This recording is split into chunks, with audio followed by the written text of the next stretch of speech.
السلام علیکم ورحمۃ اللہ وبرکاتہ۔ نحمده ونصلی ونسلم علی رسولہ الکریم، اما بعد، اعوذ باللہ من الشیطان الرجیم، بسم اللہ الرحمن الرحیم۔ ولا تحسبن الذین قتلوا فی سبیل اللہ امواتا بل احیاء عند ربهم یرزقون۔ وقال النبی صلی اللہ علیہ وسلم الانبیاء احیاء فی قبورہم یصلون، او کما قال علیہ الصلاۃ والسلام۔ ہم کو اسلاف نے یہ عقیدہ دیا، ہم کو اسلاف نے یہ عقیدہ دیا، اپنے روضے میں زندہ ہیں سب انبیاء، اس میں لڑنے جھگڑنے کی کیا بات ہے، اس کو قرآن نے بھی تو ثابت کیا۔ سامعین ذی حشم، آج کی پر رونق محفل میں جس موضوع سخن نے میرے سیاہ فام لبوں کو درخشانی عطا کی ہے، وہ عقیدہ حیات النبی صلی اللہ علیہ وسلم جیسے باسگند عنوان سے معطر ہے۔ بارگاہ الہی میں سوال بدستے دراز ہے کہ وہ مجھے آل حق کی کما حقہ ترجمانی کی توفیق عطا فرمائے، پھر ہم سب کو اس پر کار بند رہنے کی توفیق نصیب فرمائے۔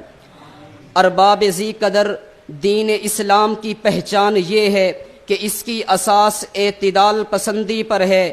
جب بھی کوئی قوم شرک و بدعت اور ارتداد جیسے بھیانک جرم میں مبتلا ہوئی ہے، اس کا سبب دین حنیف کے مزاج یعنی اعتدال پسندی سے رو گردانی ثابت ہوئی ہے۔ جب بھی کسی قوم نے دین کے کسی امر میں شدت پسندی اور انتہا پسندی سے کام لیا ہے، اس کو گمراہی کی کھائی میں جا گرنے سے کوئی طاقت نہ روک سکی۔ مثلا اگر ایک گروہ نے عشق رسول میں اپنے آپ کو پیش ثابت کرنے کی ناکام کوشش کی ہے تو عقیدہ توحید کو ٹھیس پہنچانے میں کوئی کسر نہیں چھوڑی اور شرک و بدعت کے بحر ظلمات میں گھوڑے دوڑاتے چلے گئے، تو دوسرے گروہ نے حکم توحید میں افراد سے کام لیا ہے تو وہ نزاکت منصب نبوت کو پس پشت ڈالنے کے جرم کا مرتکب ہوا ہے۔ یہاں تک کہ حیات نبوت فی القبور کا انکار کرنے میں بھی کوئی جھجک محسوس نہیں کی۔ تمام اہل سنت والجماعت کا متفقہ عقیدہ ہے کہ وفات کے بعد تمام انبیاء کرام علیہم الصلاۃ والسلام اپنی اپنی قبور میں حیات ہیں۔ خصوصاً ہم سب کے ہادی و رہنما محمد مصطفیٰ احمد مجتبی صلی اللہ علیہ وسلم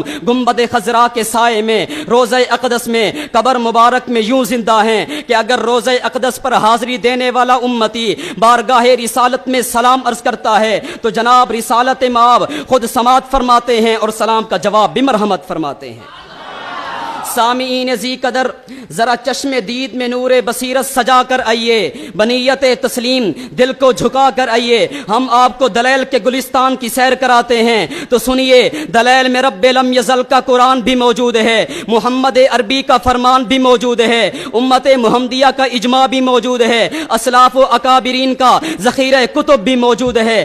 آئیے سب سے پہلے خدا کے قرآن سے عقیدہ حیات النبی سیکھتے ہیں۔ چنانچہ قرآن یوں گویا ہے، ولا تحسبن الذین قتلوا فی سبیل اللہ امواتا بل احیاء عند ربهم یرزقون۔ جو لوگ اللہ کے راستے میں شہید کر دیے جائیں ان کو مردہ گمان نہ کرنا، بلکہ وہ زندہ ہیں، اپنے رب کے ہاں ان کو رزق دیا جاتا ہے۔ یاد رکھیں، شہادت کی سب سے پہلی اور بنیادی شرط ایمان ہے، اور ایمان کی دولت مومنین کو انبیاء کرام کے توسط سے حاصل ہوئی ہے۔ معلوم ہوا نبوت پہلے ہے، شہادت بعد میں ہے، منصب نبوت پہلے ہے، منصب شہادت بعد میں۔ جب شہداء زندہ ہیں تو انبیاء تو اس سے بڑھ کے زندہ ہیں۔ آئیے ہم قرآن پاک کی ایک اور آیت کی طرف رجوع کرتے ہیں۔ چنانچہ ارشاد باری تعالی ہے، وَلَا تَقُولُوا لِمَن يُقْتَلُ فِي سَبِيلِ اللَّهِ أَمْوَاتٌ بَلْ أَحْيَاءٌ وَلَٰكِن لَّا تَشْعُرُونَ۔ جو لوگ اللہ کے راستے میں شہید کیے جائیں ان کو مردہ نہ کہنا، بلکہ وہ زندہ ہیں، لیکن ان کی زندگی کا تمہیں شعور نہیں ہے۔ اس آیت کے تحت حکیم الامت نے بیان القرآن میں، مفتی شفیع عثمانی نے معارف القرآن میں،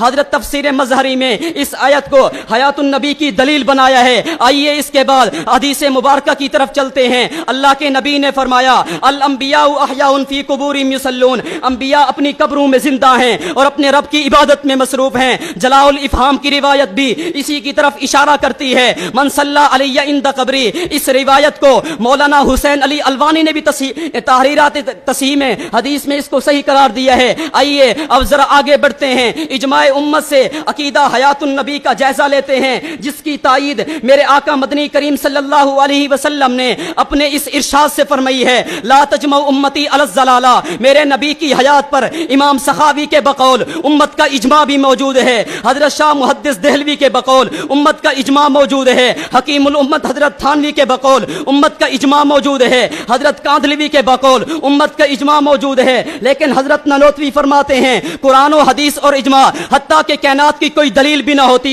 میرے نبی کا وجود اطہر ہی حیات النبی کی دلیل ہی کافی تھا، اس لیے کہ اللہ نے امتی کو جس مٹی سے بنایا اسے زمین کہتے ہیں، آمینہ کے لال کو جس مٹی سے بنایا اسے جنت کہتے ہیں۔ خمیر جنت میں خدا نے حیات رکھی، میرے نبی کے وجود اطہر میں بھی خدا نے حیات رکھی۔ جس طرح آخرت میں مکھی کا جنت میں کوئی حصہ نہیں ہوگا، ایسے ہی 63 سال کی عمر میں میرے نبی کے جسد اطہر پر خدا نے مکھی کو نہیں بیٹھنے دیا۔ حضور کی وفات کے بعد ازواج مطہرات سے کسی کے نکاح کا جائز نہ ہونا حیات النبی کی دلیل ہے، حضور کی وراثت کا تقسیم نہ ہونا حیات النبی کی دلیل ہے۔ یاد رکھنا ہم نے حضور کی حیات کو مانا، اس پر قرآن بھی موجود، ہم نے حضور کی حیات کو مانا، اس پر نبوت کا فرمان بھی موجود، ہم نے حضور کی حیات کو مانا، اس پر امت کا اجماع بھی موجود، ہم نے حضور کی حیات کو مانا، اس پر اسلاف امت کی کتب بھی موجود، ہم نے حضور کی حیات کو مانا، اس پر دلائل کی دنیا موجود ہے۔ میں عقل پرستوں سے مخاطب ہو کر